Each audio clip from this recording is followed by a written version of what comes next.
Hey everyone, welcome to the Bishop's interview. Nathan Hinckley here. I want to obviously first say Happy New Year to everyone. Hope you had a great night last night and everybody was nice and safe. Oh yeah, we got some people jumping on here, so I appreciate that. I have posted a link to come in the studio if you want. Also, if you want to share some of your favorite Mormon memes, you can always go to my Facebook page, which I have pulled up right here, and we can kind of share some different memes. That's the Bishop's Interview Facebook page. I haven't used that a ton, but it is there, and I have a few that I want to share. I called this episode Memes and Things, and I want to talk more about the things than the memes, but going to do a little bit of both. The studio door is open. Hey, Ginger, thanks for joining. Aroma, Happy New Year. Yep. So we also just had a guest come on in the interview into the Bishop's Interview studio. Masterpiece, what's up? Hey. Happy New Year, sir. Thank you very much. Thanks for inviting me here. Oh, absolutely. Again, everyone is invited in the studio. So, Masterpiece, did you have a great night? Did you have any big plans, or just sit around and play with your pipe there? That's a new pipe. I had my son had a big Halloween or New Year's party last night, so it was nice. Nice. They cleaned up the whole house very, very thoroughly, so I need to have more parties here like that. Hey, it looks like we just had someone come into the studio, but let's see. I'll give him a second. Maybe this is Max from California. Let me see if he's there. Maybe it's just audio only. Are you there, Max? Oh, you're muted. We'll give Max a second to figure that out. It looks like he's muted. But anyways, so I have a few memes that I want to share. I told Masterpiece just not too long ago, I was like, hey, I'm going to talk about this. And he's always up for joining. I love it. I love it. So Conky says, my favorite dude, not saying which. I'm going with Masterpiece for sure on that one. All right. So memes and things. Has anyone ever been to Zaxby's? It's a restaurant. It's kind of like Chick-fil-A, but it's anyways, maybe it's just out east here. They have something called wings and things. You get chicken wings and things. So that's what I was thinking of when I named this memes and things. So let me check the comments for a second. Okay. Hey, Rosalie. Yes. Happy New Year. Let me check with Max one more time. Max, you are still muted. Oh, here we go. Hey. What's up, Max? Hey, what's up, guys? Hey, not much. Welcome to the studio. You're Max from CA. That's California? Yeah, it is. Yeah. Fantastic. My first time joining one of these, so thanks for having me. Oh, fantastic. Yeah. Glad to have you here. At any point, if you have something to contribute, just pipe right up. Not a problem whatsoever. Awesome. I see Ruth in the chat. Ruth, you're always welcome to join us as well. So anyways, memes and things. And so I just pulled up a few. There's one particular meme that I actually wanted to talk about, but we will work in any of your all's thoughts and comments. And like I said, I do have the Facebook page pulled up here. So, all right, let me start with just a couple here. I saw this little baby guy quite a bit on this Mormon meme stuff. The sacrament tray came by, and I totally kept my little cup. You know, that's winning right there, right? I mean, my kids always, and then what would they do? They'd put them on their eyes. That's when you knew you were really having a good day. EJS has a ton of Mormon memes. We might be here for hours. I don't think you can share memes in the chat, but you can share them on the Facebook page, and I can bring them in. I'll go ahead and bring in Gene. Gene just walked into the studio. What's up, Gene?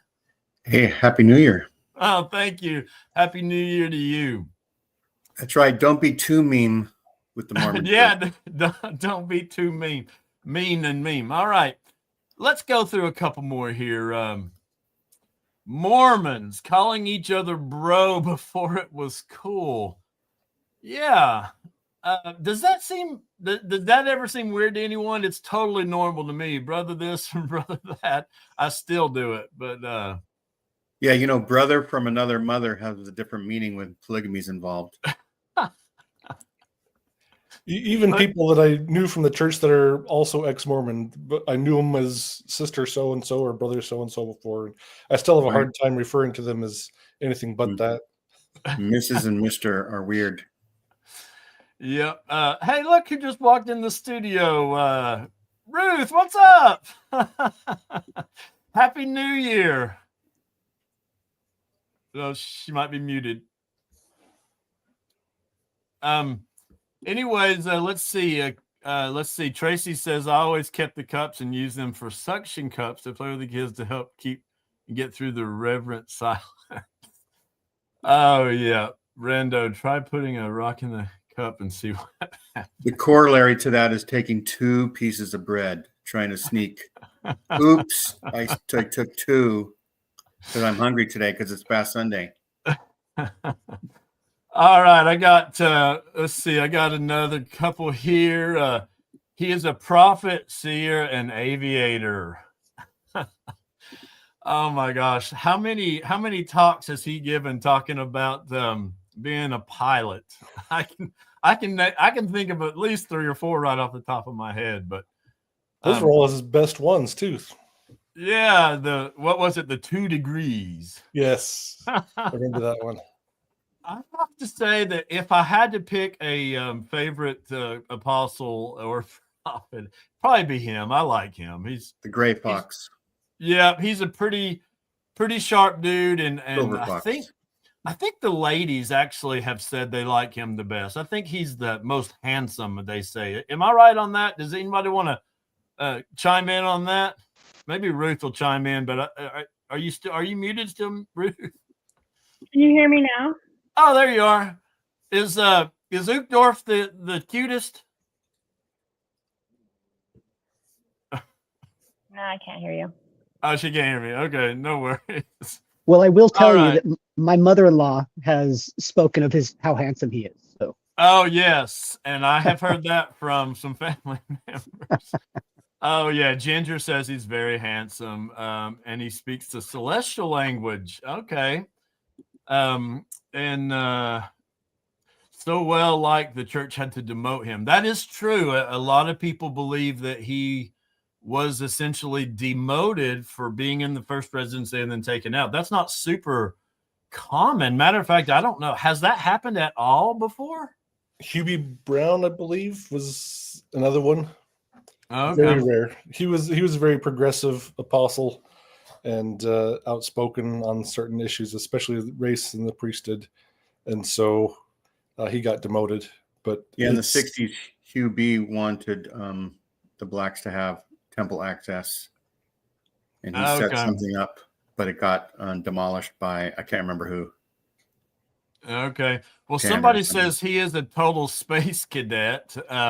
I guess that's referring to being a pilot, I guess. And then Lisa says, oh, that was Mark. And then Lisa says our award went to paper cups as a way to pass notes. All right. So let me go through a couple more, and then if you guys have some, but there is one that I want to talk more about, and that has to do. It's interesting that Uchtdorf's demotion was related to him even suggesting that leaders have made mistakes.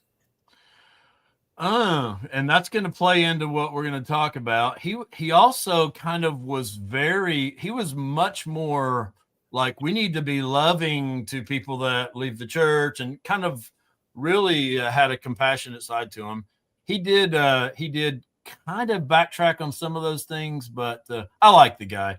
Mandy says he's awesome and has a sexy accent. Yes, absolutely. He is the stud of studs. All right. Let's see what else we got here. After Oaks, I expect Holland and Eyring are probably going to be gone by the time Oaks goes. So he's going to be next in line after Oaks. And then he's the only thing protecting us from Bednar.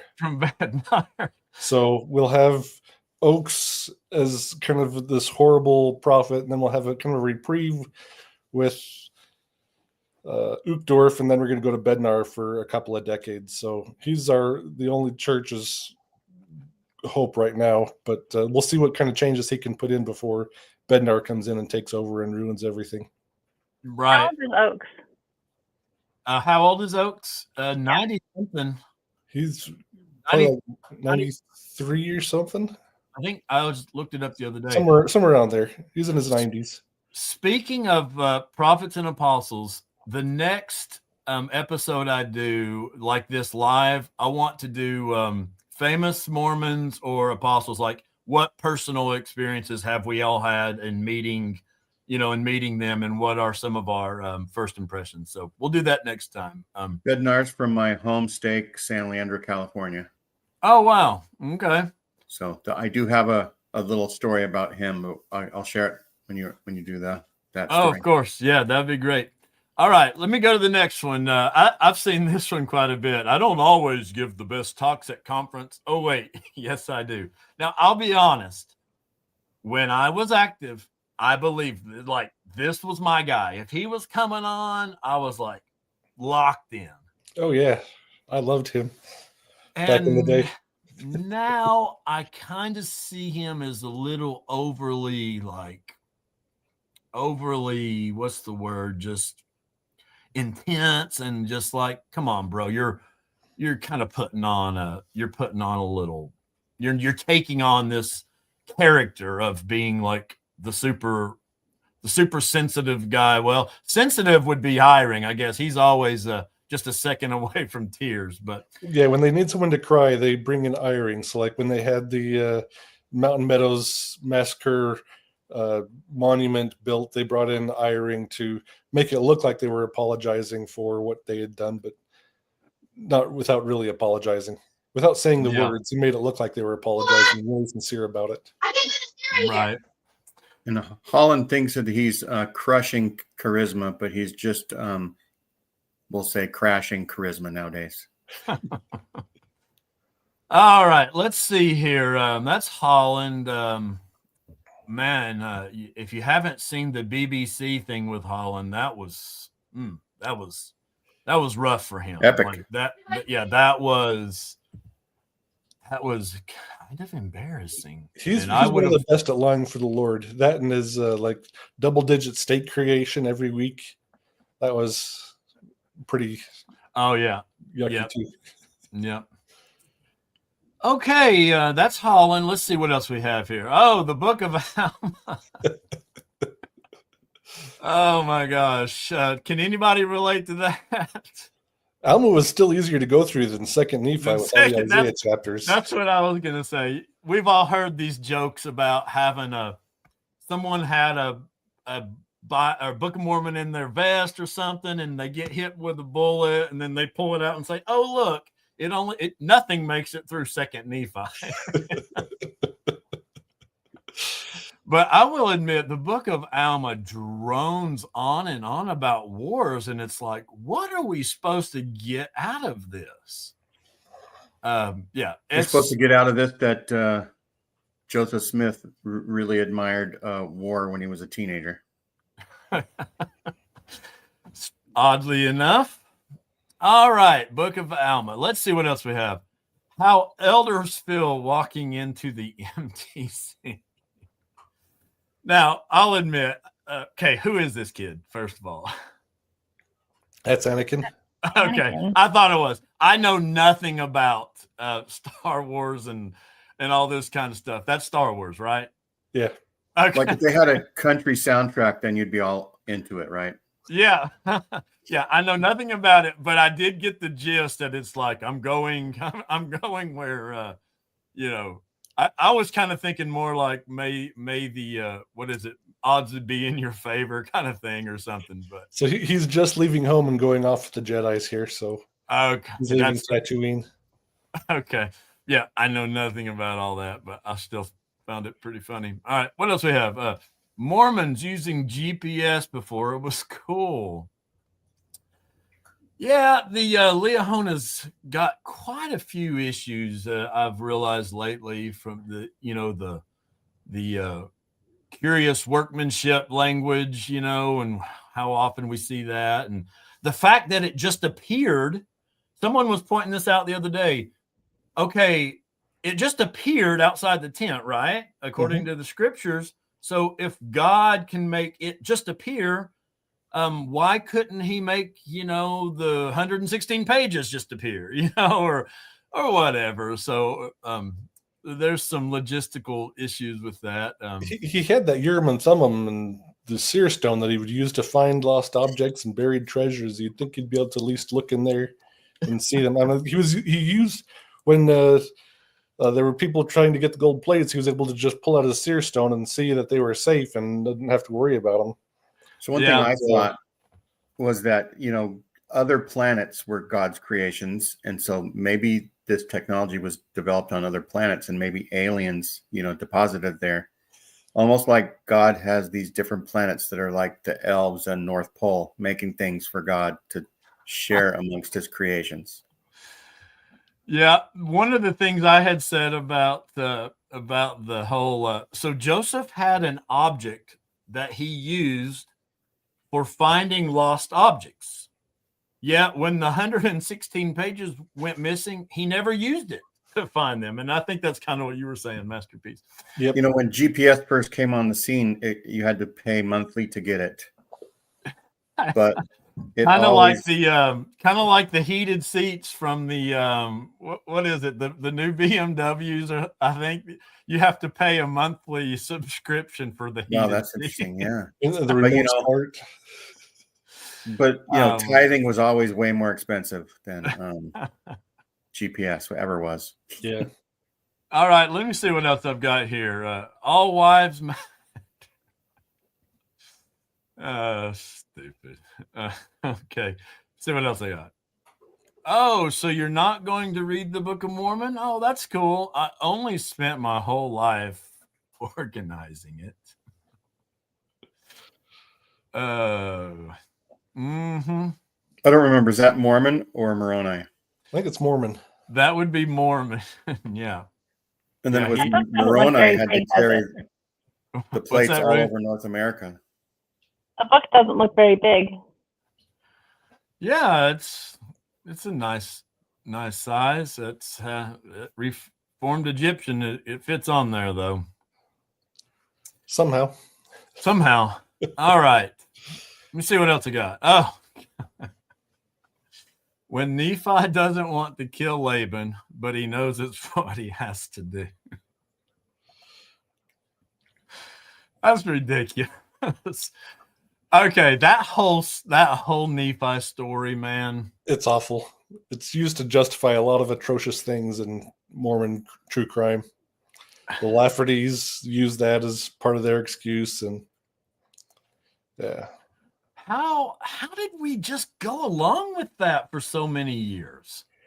And it never even occurred to me when I was a believing member that when you walk somebody's head off and the blood's gushing everywhere, and he's got this blood-drenched clothes that he's supposed to be putting on. I mean, I had a little farm in Ohio where we were decapitating chickens for food for a while, and it was brutal. Yeah, it's messy work. Yeah, that and the cutting the arms off of the who was it, Ammon? Yeah, it's just like I can't with these child's tales anymore.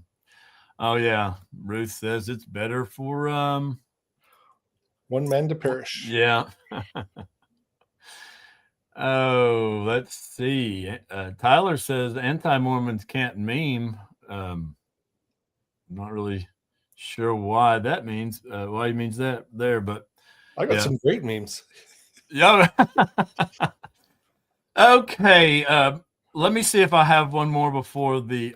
Okay, I'm going to talk about that one, but after. Do you have some that you can share, Ron, or do you have a way to share it? If you can share my screen. Yeah. Let me see where you're at here.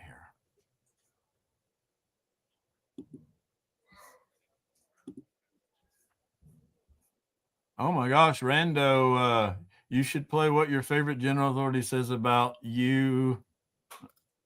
Oh, You should play. Thanks for the $5, first of all, and what your favorite general authority says about you by the Holy Roast on YouTube, and a roast it was.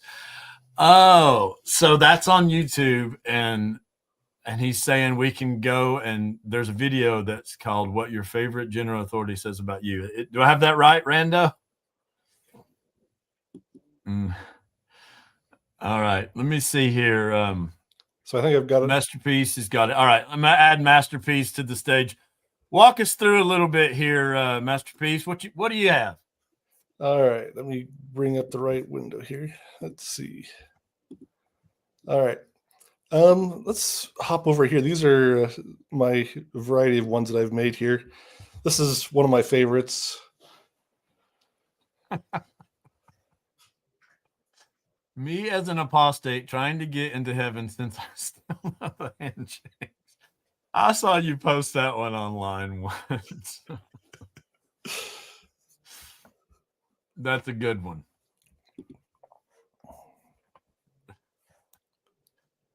All right, let me see. All right. Hey, my patriarchal blessing says I'll live to see Jesus return in glory as well. Oh, that's good. All right, let's see. Mormons. Hello, fellow Israelites. Let's so, I got to make sure. Sometimes I'm not smart enough to follow it, but yeah, I got you on that one.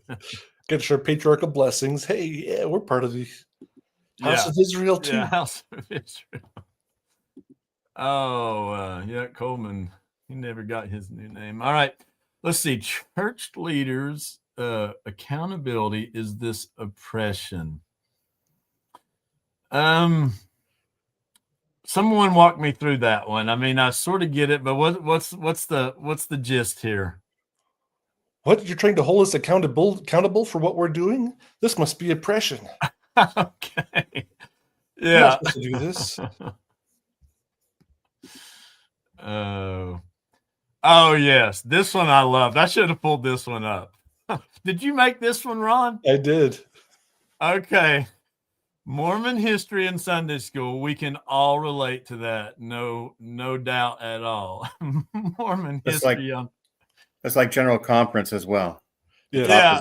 General Conference as a TBM, and then General Conference as an exmo. Oh my gosh, look what he said here, and that's the same as here, and cross-reference, and that's gold right there. One of my biggest things that I'm mad about is the church made Mormon history so incredibly boring. They only share very sterilized stories that are very faith promoting, and you hear the same ones over and over again. So you think you know what church history is because you hear the same stories over and over again. But then you find out that once you leave, then you can start looking at the uncorrelated history, that there's a lot of really cool stuff going on there. Yeah. What else you have, Masterpiece? Okay, Ginger says, which Facebook page? I have on, if you want to share, if you want to go to the bishop's interview, I have that pulled up. And you can just post them as comments, and I have that ready to go to switch to that screen. There's also a Facebook group called Stuff You Missed in Sunday School that has they're kind of more long, wordy memes, but They're generally actual. church quotes. Right. And that one. All right, let me see here. Whisper something romantic. I built that planet. You need it. Yeah, well, I love these. Tyler says they're lame. He says they're lame because if you have to explain them. But no, Tyler, actually, I'm not the sharpest tool in the shed. I don't pick up on everything, and so I've never claimed to be. So if there's something that's over my head, it's just simply over my head. It's not because it's. All right, let's see what we got here. She's a 10, but she's 14. Oh, boy. Oh, shoot. Several months shy of her 15th birthday, though. That's right. My gosh, Masterpiece. You've got quite a few here. Let's see. I was told I'd be able to sell these for money. Yeah, I always wanted to find out what the market was. After I posted this, someone did make a Facebook Marketplace post, and they didn't get any hits on it. So I think they're a little disappointed.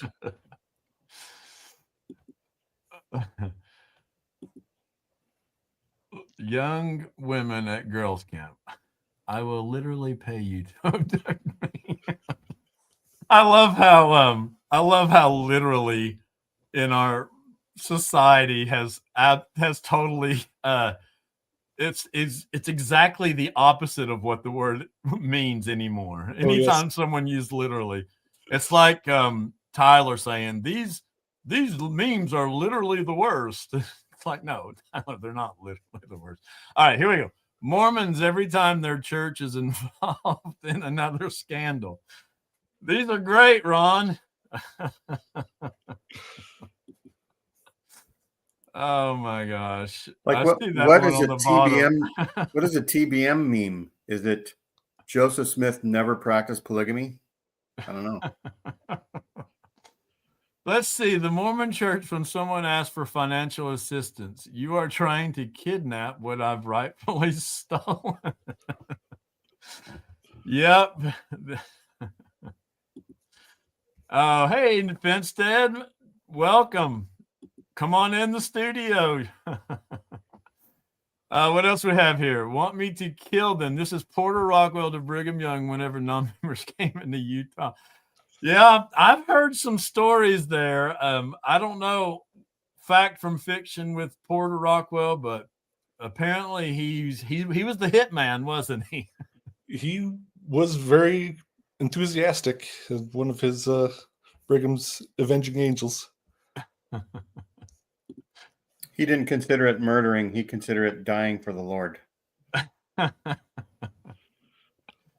Oh, let's see. Remember your promise, Jimmy.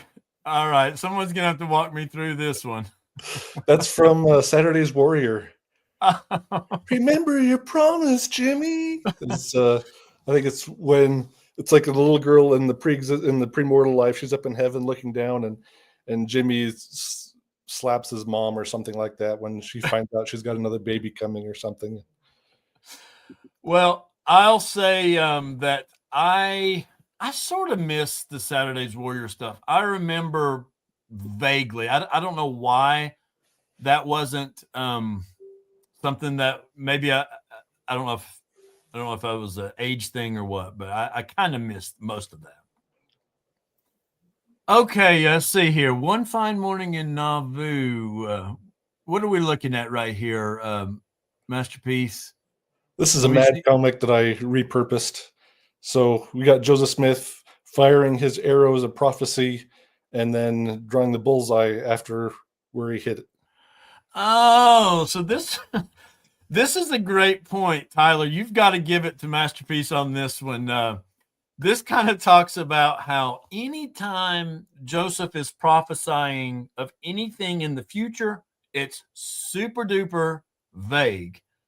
Or anytime it's something present or past, he's got all the details. He even knows his father's name and all kinds of stuff. So yeah, good point. Yeah, these are great, Ron. Tyler's not a fan, but I think they're wonderful. Let's see here. There you go. Tyler will love that one. That's as straightforward as they come. Oh, these are great. So Yeah. That's enough for now. I got more of my vintage exmo Instagram right. page, but I'll let someone else have a turn. Well, I'm going to share one more, and let me check the Facebook page real quick. That Facebook page hasn't been super active. Oh, here we go. Ginger's got one. Let me share that. This is from Ginger. Just met, engaged. Not sure if Disney movie or documentary on BYU dating. Yep, that's a good one.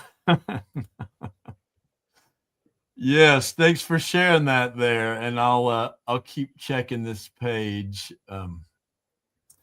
Okay, so I do have one more, and this was actually what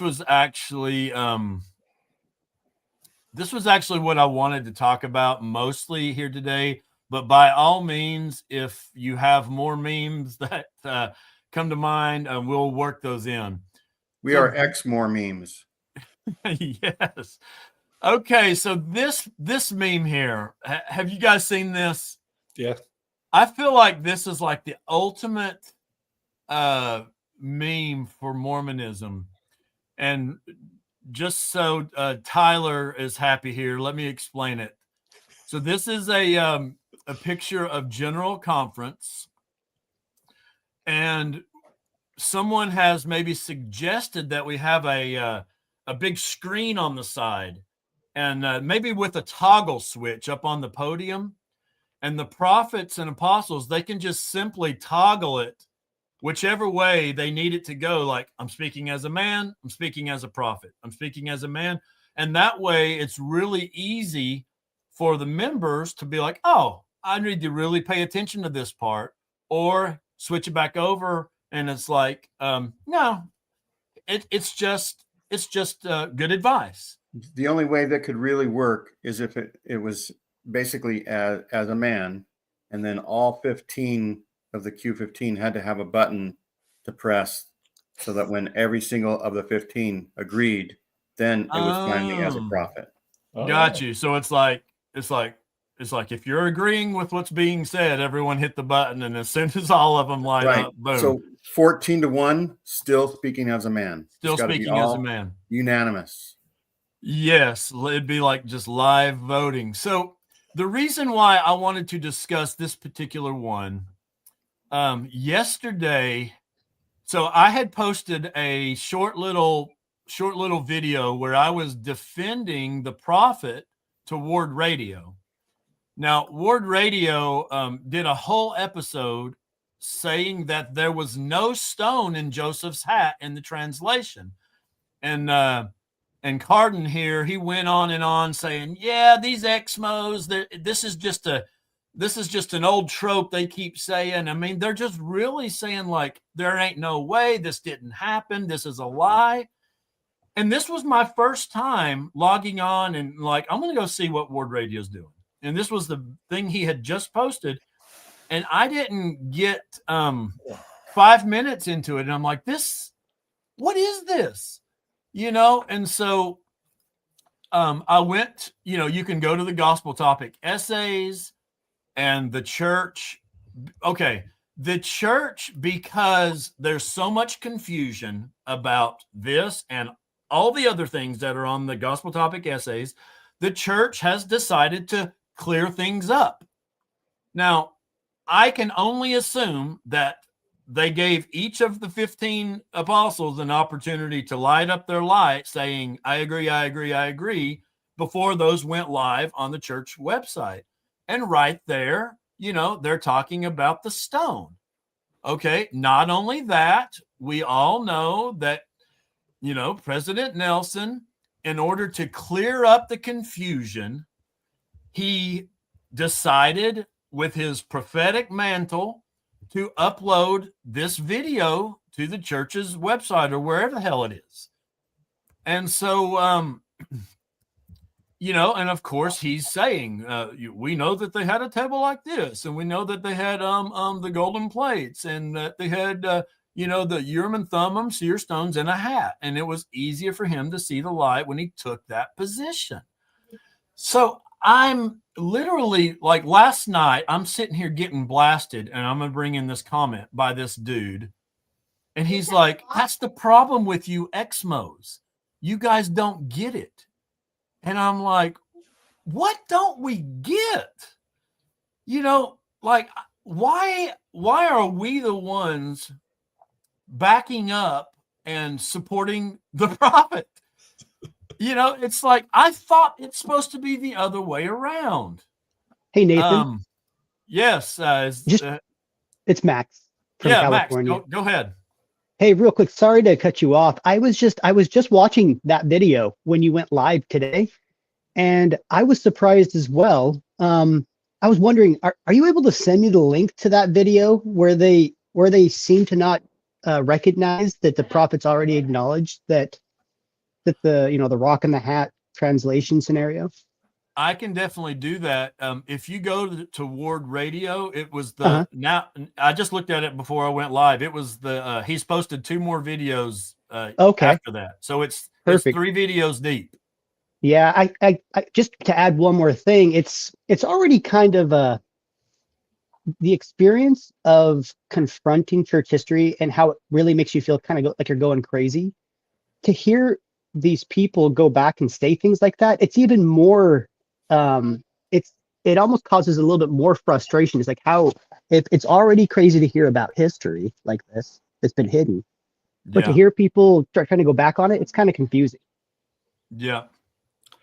So if you're familiar with the Joseph Smith Foundation, they're an apologist group that was started by James Stoddard. He died from cancer a couple of years ago, but it's now run by Hannah Stoddard, his daughter. But they have they're kind of a more traditional apologist organization, and they despise the new church history narratives that are coming on, and they have published a couple of books, faith crisis books, like You Have Not Been Deceived. And they talk a lot about evil progressive historians that have infiltrated the church and are spinning all this new narrative, things that were always anti-Mormon lies that are now being promoted as actual church history. And so they have a book that they've published, The Seer Stone versus the Urim and Thummim. It's kind of a court case showing the evidence of why it was really the Urim and Thummim that was translated, not this seer stone.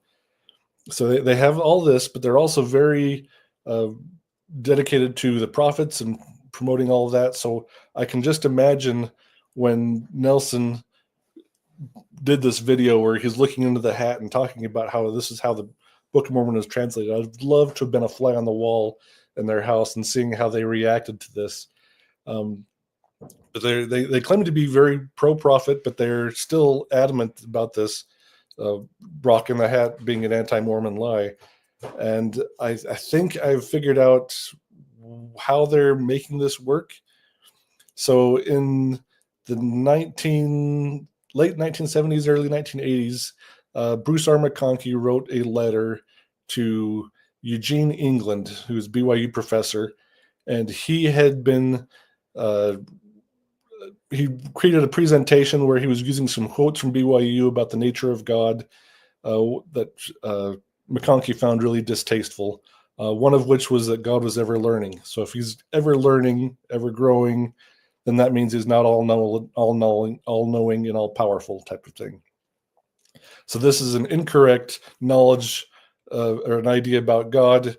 And if you don't have the correct idea about God, then your eternal salvation is at risk, because knowing God is eternal life is knowing God.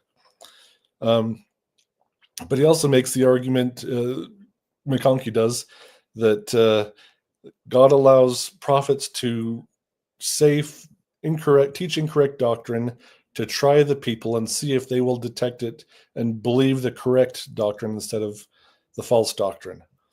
And if you believe the false doctrine, you'll be at risk of losing your salvation. But Brigham, as a prophet, he's already got his calling and election made sure. He's got his exaltation already guaranteed, so he's fine. He can teach false doctrine, but if the people believe the false doctrine, their salvation is at risk.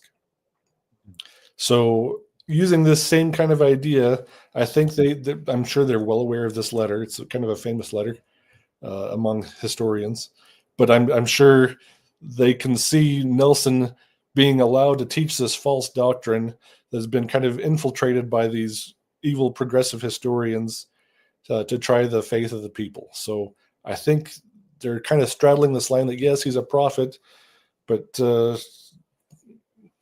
they can do that. Okay. So that's the only way I can make sense of it. That explains it a little bit. Let me bring in this comment yesterday. So I was off having a great time with my wife and last night, and I had this dude that kept just commenting on my YouTube stuff. So this is from Mark Higby. That's his YouTube name. So he's basically telling me how wrong I am on a bunch of stuff. And he says, for an example, the Ward radio and the stone in the hat, I just talked about that. There is a common misconception that has existed since Joseph Smith's day that a prophet is always speaking for God.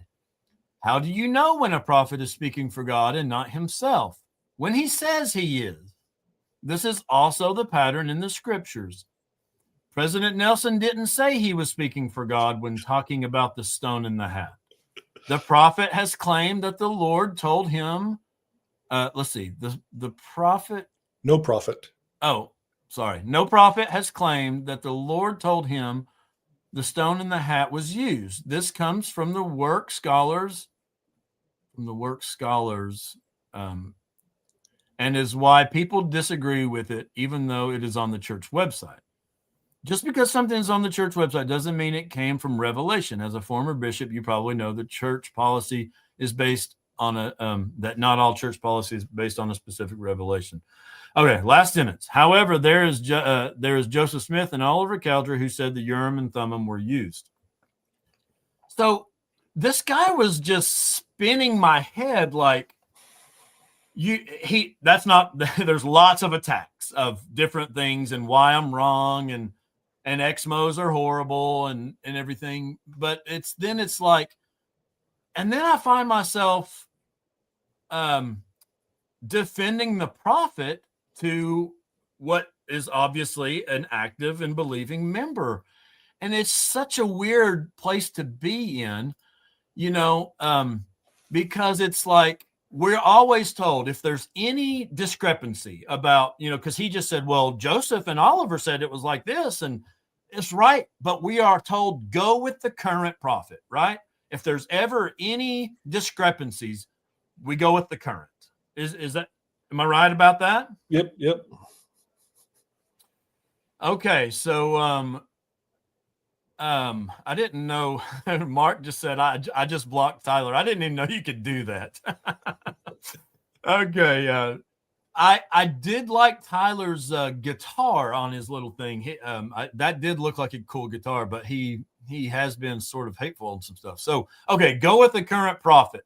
So, I just went to the church website and looked up the prophets, and this is, you guys know everybody knows this stuff. It's talking about their inspired men to speak for the Lord, the only person on the earth who is, who receives revelation to guide the entire church to speak boldly and clearly. And let me just read this little part.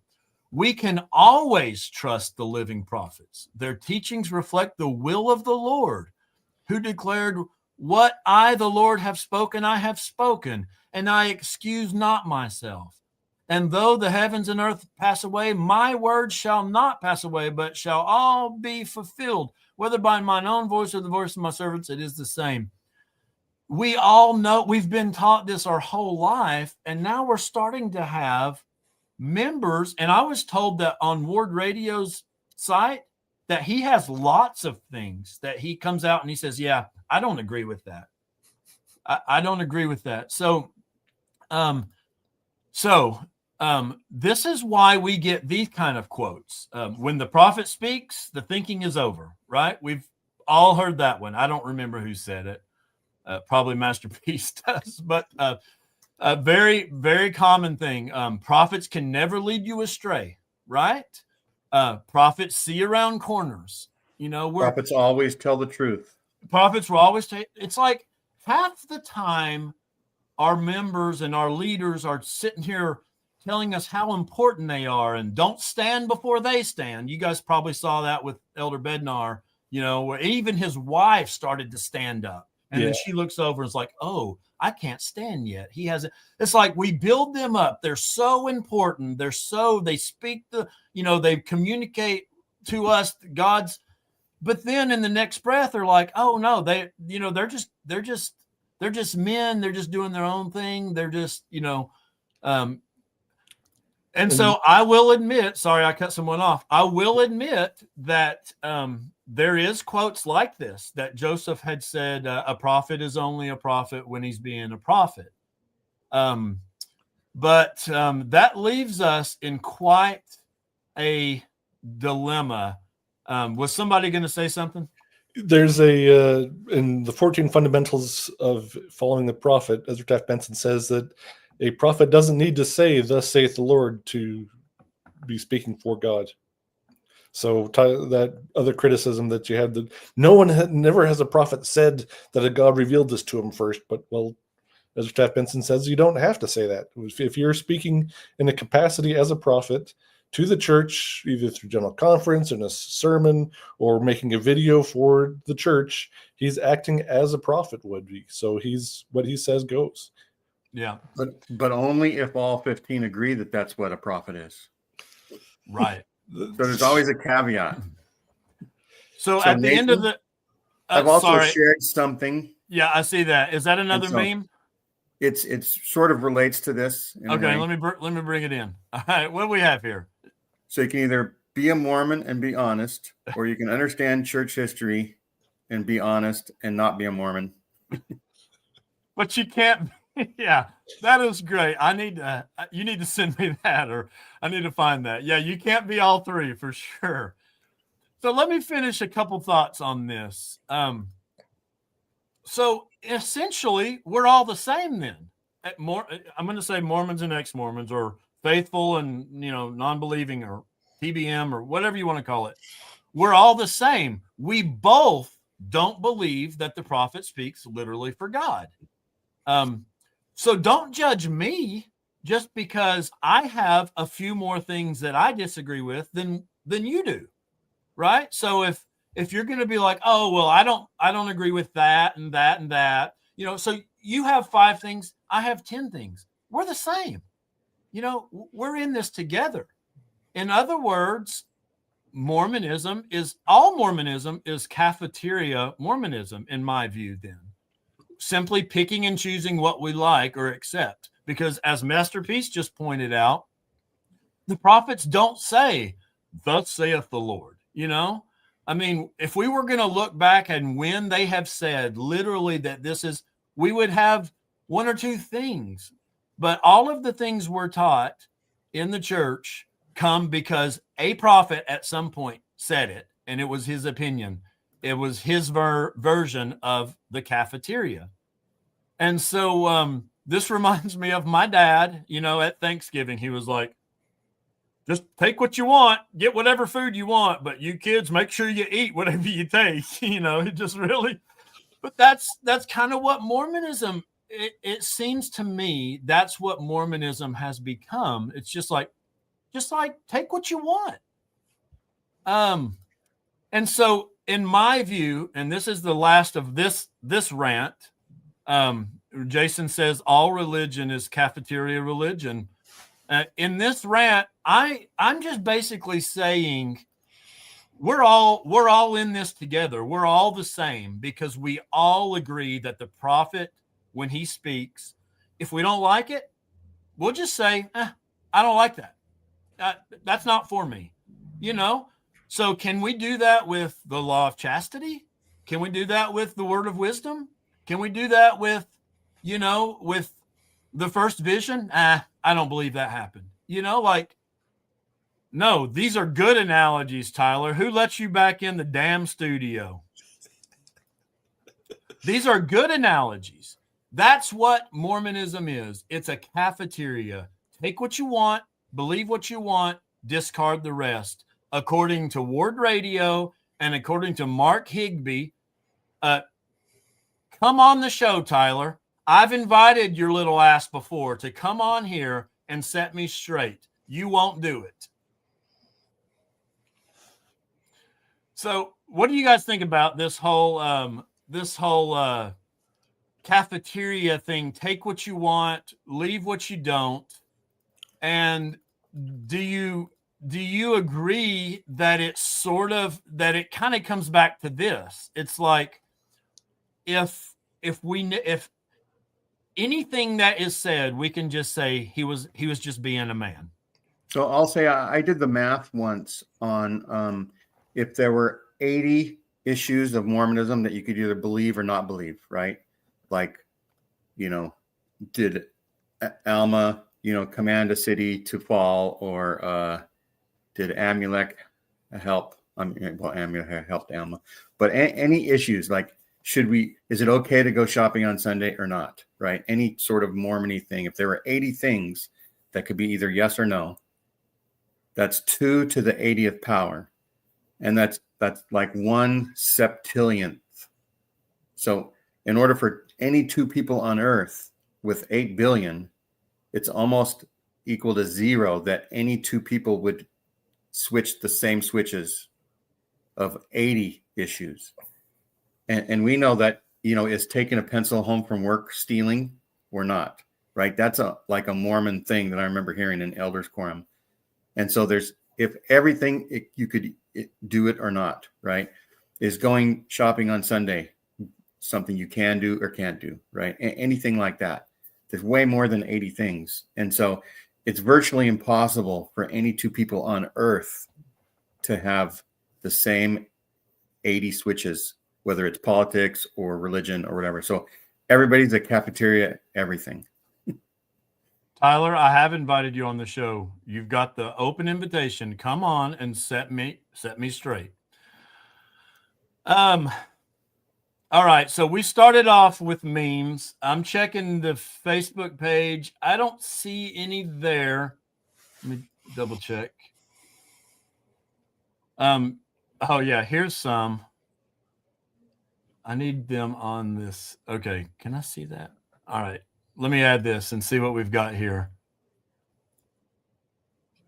So we have, do you have any history of mental illness in your family?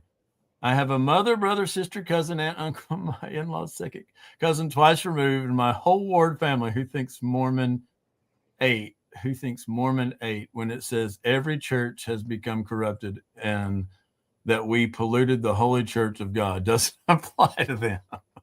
All right. I like that one. Let's see what else we have here. I can't find the word polygamy in the Book of Mormon. That's from the student. And the teacher says, yeah, it's not there. You need to look for the words many wives and concubines. You can also look for the words whoredoms, wickedness, and abomination because they're always close by. That's pretty good too. I think there's one more here. Shoot. So that's saying the Book of Mormon condemns polygamy. Yeah. Oh, that was for Tyler. Yeah. I'm not sure what this is because there's a whole bunch of words. Joseph himself left no record of his own views on plural marriage. Oh, that's the meme, and then here's all of the references to it. So, yep, exactly.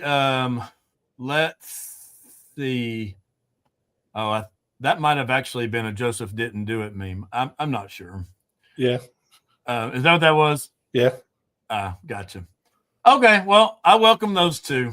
I'm actually about to do an interview with, I won't say the person's name, but somebody that is really, really pro Joseph didn't do it. So that should be fun.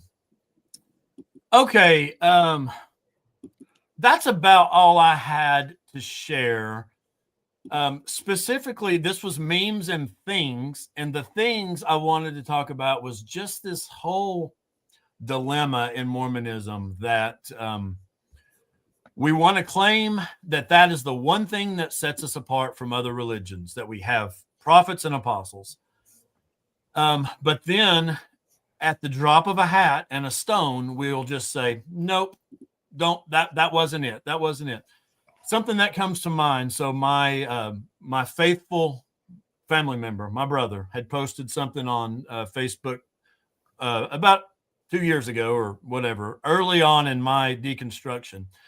And he was saying, what do you guys think about this passage in Isaiah? Okay, so it was like some deep thing. I have no idea what it was referring to. But I went on there and said, I've got an idea. I said, how about what this means is nothing? It's nothing. It means nothing. Like, there's no deeper meaning to it. There's no, like, in other words, how about he was speaking as a man? You know, this was right at the time when I'm starting to find out all of these things that are just so contradictory. Like, how can these two things exist? And then the answer is, oh, well, one of them was speaking as a man, or maybe they both are. But yet in the scriptures, where are the accounts of those people speaking as a man? I've got some ideas. How about when they cut their head off and put their clothes on, or chop their arms off? You know, so he didn't like my comment, but my comment was, I have an idea. Maybe it's nothing. Maybe he was speaking as a man and it means nothing. But I think that right around that same time, I started this whole exmo content thing with just writing stuff. And I had written something called I Can Fix the Mormon Church. And this is back when I was still believing. And the point of the whole thing was, I can fix the Mormon Church. We have to stop claiming that prophets and apostles speak for God. Because any problem you have with the Mormon Church, I don't care which one it is, polygamy, race, any of them, you can solve any problem by just simply saying, he was speaking as a man, right? What problems first vision? Oh, well, he was speaking as a man, or he had some dreams or whatever, but it wasn't actually happening. I mean, Book of Mormon being an ancient text. Oh, it's just speaking. Any problem in Mormonism can be solved by that. So that's why I had said, I can fix the Mormon Church. Stop claiming that. And then it seems like to me, according to Ward Radio and whatever his name was, Higby, that's what we're starting to do. We're starting to say, yeah, that's just, And so I go back to the big hug. We're all in this together. We're all on the same side of the coin, in my view, because we all agree. The prophets, they just, they give good advice. It's kind of like your grandpa. My grandpa was the best man I've ever known. Gave great advice. He had a couple things that, I wasn't crazy about, mostly due to how he was raised, especially being in the South and things. But by and large, great man with great advice. That's how we need to look at these prophets and apostles. Great old men, great advice. Go ahead, Gene. And, grandpas have been giving great advice for like tens of thousands of years. And that's what's kept us around probably for all that amount of time. And I've shared something that's sort of tangentially connected to the theme of that you're talking about now. So you see, I've shared my screen down below. Let me so you see. can add it. Okay, add. Let's see. You want to walk us through this for a sec, This is a Gene? comedian saying, I've often asked myself, how is witchcraft different from the priesthood? And I think I figured it out. Witchcraft is just the priesthood when women do it. That makes total sense. Yep. And one thing, as much as maybe Tyler's comments aren't appreciated by other people in the chat, he is helping the algorithm drive this to more people. And so bless him, right? Yeah, no, I have no, I want him to come on the show because I just want someone to, and I invited that Higby. Buddies. he probably could jam with you and play music together, and you guys would be friends, right? That would be great. So I'm having a hard time sharing. For some reason, I can't see the comments. I think that I see that there's 45 comments about memes on my Facebook page, but I'm not able to see them. Can one of you guys pull up the Bishop's interview Facebook page and see if you're seeing lots of comments? It says 45, but for some reason, when I go to it, it's not showing me the comments. I don't want to not show other people's memes that they wanted to share. If anyone else can see that, I'm going to take this off, Gene. Yeah, so 45 comments. If someone else can see them, we'll scroll through them real quick while we're talking about memes and things. Let's see. I'm not sure how I can. So if I say share this tab instead. Yeah, I can share. You can just share your. So did that switch my thing to? I can't see both at the same time. So now I've switched it to your page. So if you add it back. Okay. If I see all comments, I'm only seeing 3 comments on there. Yeah, that I wasn't sure what was going on because I see where it says 45 comments, but at any rate, well, we talked about those few, so no worries. Memes, you know, how's it said? GIF or GIF? Yes. Okay. Whatever it is, those things are so funny sometimes when it's like you're trying to get a certain point across, and then you just find this perfect thing, and that's kind of what memes are. They just they serve a great purpose. If the internet hasn't done much good for humanity, it's at least we have memes. So if there's any other memes while we're talking about memes and things, by all means, let's share them. Did you have anything else, Masterpiece? Yeah, I got my vintage exmo page here. All right, let me share you for a sec. All right. So this is all the memes. When I first started doing these, I kind of I found some old vintage ads that I started to modify, and then I got into this whole vintage exmo and thing. And so I've made a few of these memes based on some of these old ads. Walk us through some of the ones you so this was a public service announcement with Sparky warning kids about the dangers of electricity. But he says, "Remember, Billy, if you mix your blood with the seed of Cain, the penalty is death on the spot. This will always be so." Nice quote from Brigham Young. Yes. That's a terrible quote, but makes for a good meme, I guess. This was a really sketchy baby soft powder thing or whatever it was. But it's Smith's Baby Soft, because a few months shy of 15 is sexier than you think. And this is just a really nasty ad that they posted in the 70s. But here we've got Joseph Smith, age 37, marrying Helen Mar Kimball and Nancy Winchester at 14. Heber at 62, marrying Rebecca Ann Scott at 14. Brigham Young at 42, marrying Clarissa Dector at 15. Lorenzo Snow at 57, married Sarah Minnie Jensen, 15. And Wilfred Woodruff at 46, marrying Emma Smith at 15. That Lorenzo Snow one, oh my gosh, that tore me up. Someone had made a little composition photo of, you know, people want to say, well, that's not an actual photo, but it's 2 photos of them at their age of marriage. And he's this old, drawn up, wrinkly thing, and she's this, you know, this cute little girl, and it's disgusting, man. Oh, that's a good one, Ron. My sister wanted this to put up on her ward bulletin board to help recruit people to clean the bathroom, clean the church. Oh. Mental gymnastics are a breeze in this suit. Mormon ear, you can believe anything. Presentism, it's policy, not doctrine. Product of his times, speaking as a man. It's a mystery of God. I That's thought a good- presentism was last week. I thought Christmas was presentism.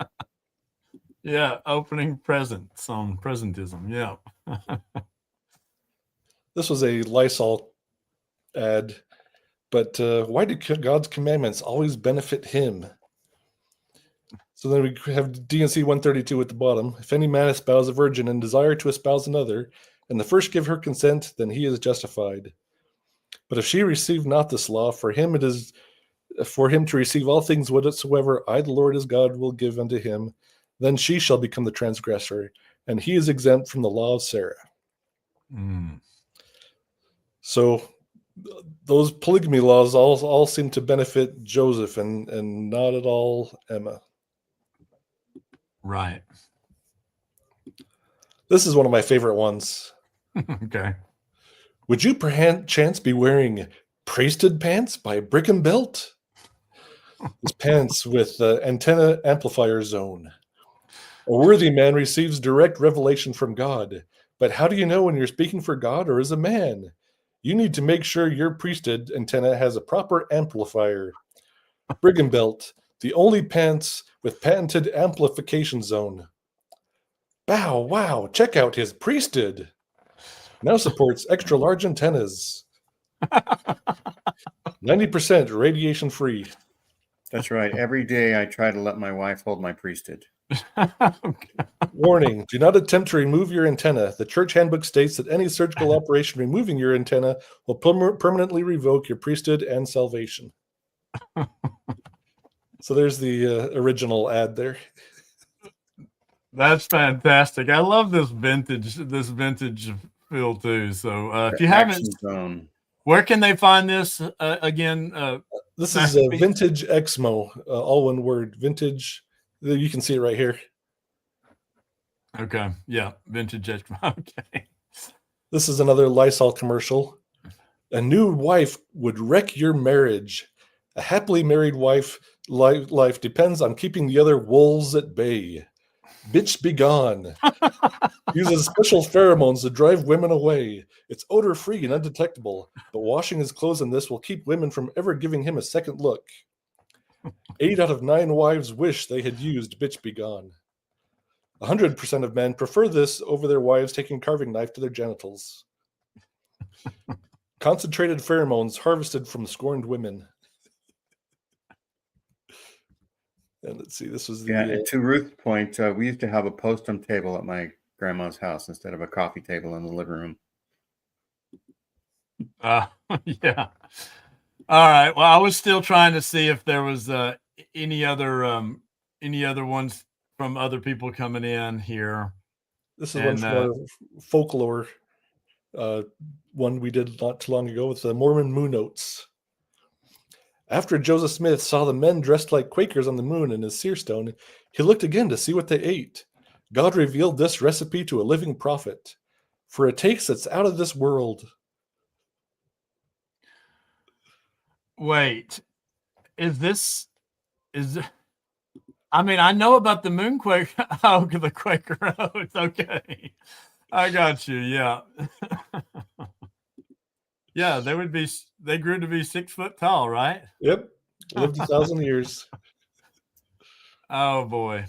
So I was doing some research once about, the Quakers and the Shakers and different things. And I thought I saw somewhere that there was a group of people, and I can't remember what they were called, but their loud laughing was part of the same thing like Shakers and Quakers.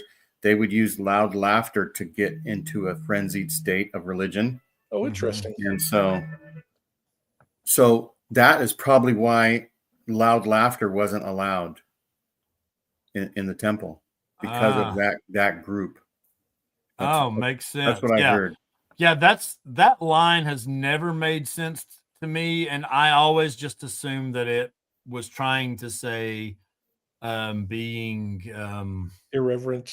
Yeah. I love this one. Was this one another one of yours? Yeah. Yep. Every member a missionary. No, every member a janitor. Yeah. So I used to work for the church doing church. Well, I didn't work for the church. I worked for a construction company building LDS church, Okay. LDS churches. And so I became quite familiar with the FM and the PM. So the physical facilities and the whatever the other one is. And so I got to know, that whole issue about the church fired a lot of people that were, making money, cleaning and things. And that was quite a debacle. Yeah.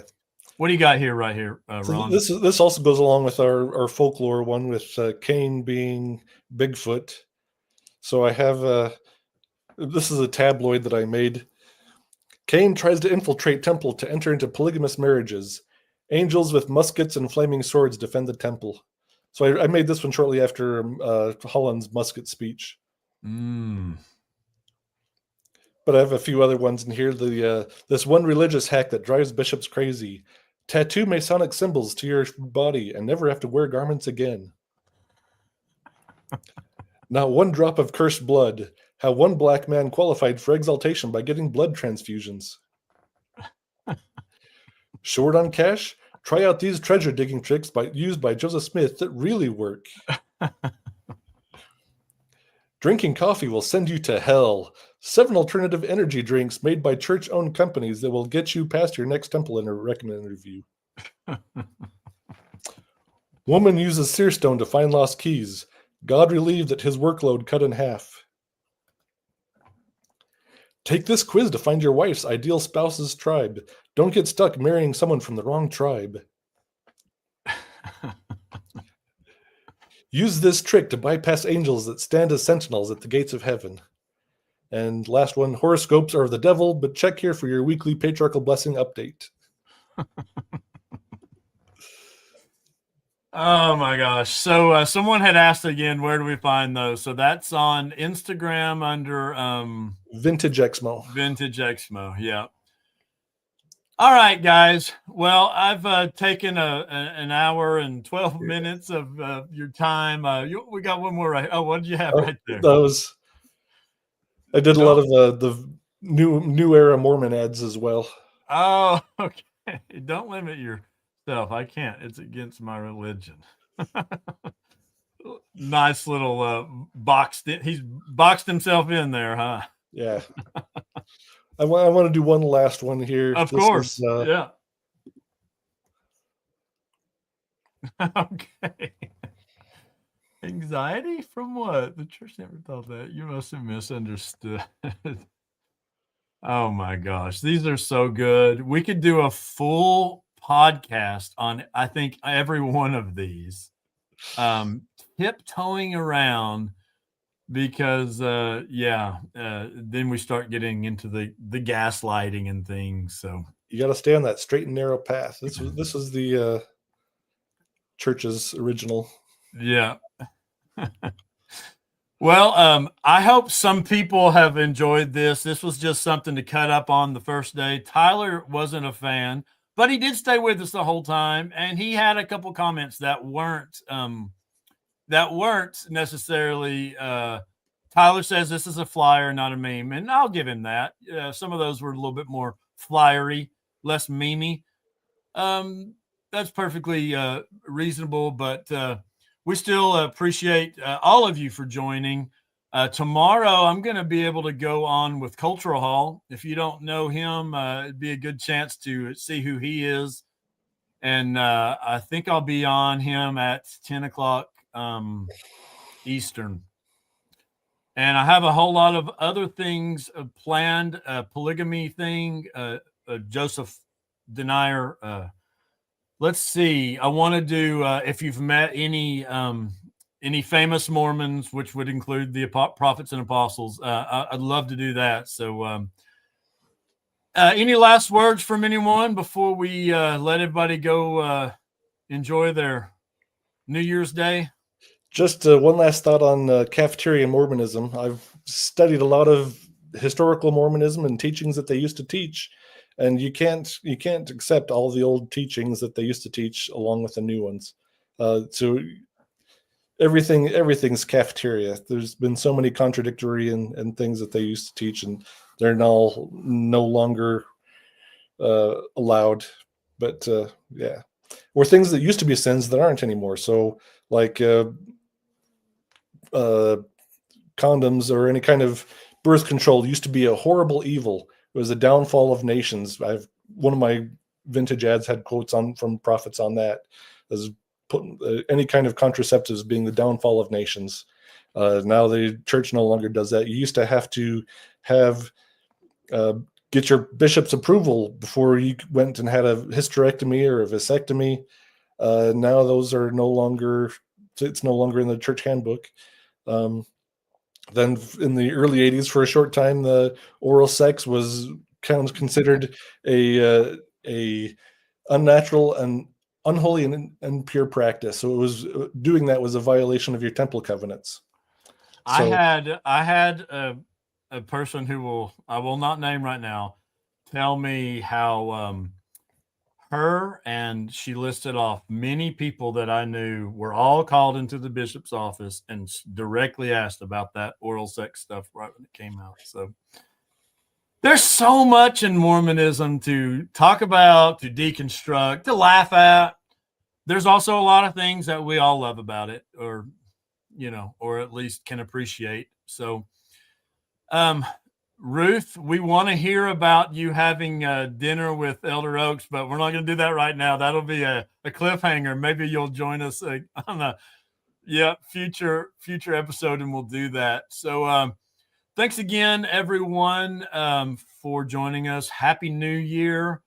I got to get my theme music pulled up so I don't mess it up like I did last time, but I look forward to a full year. I've only been doing podcasting for about a month, or maybe just barely a little bit more, and I feel like we're off to a great start. I've got some really good friends, so many of you in the chat and in the comments, and almost anytime I'm online, I'm welcoming anyone to come into the studio, as well as people who think I am totally off base. I want to hear that too. So thanks again, everyone. And enjoy your day. Happy New Year. Take care.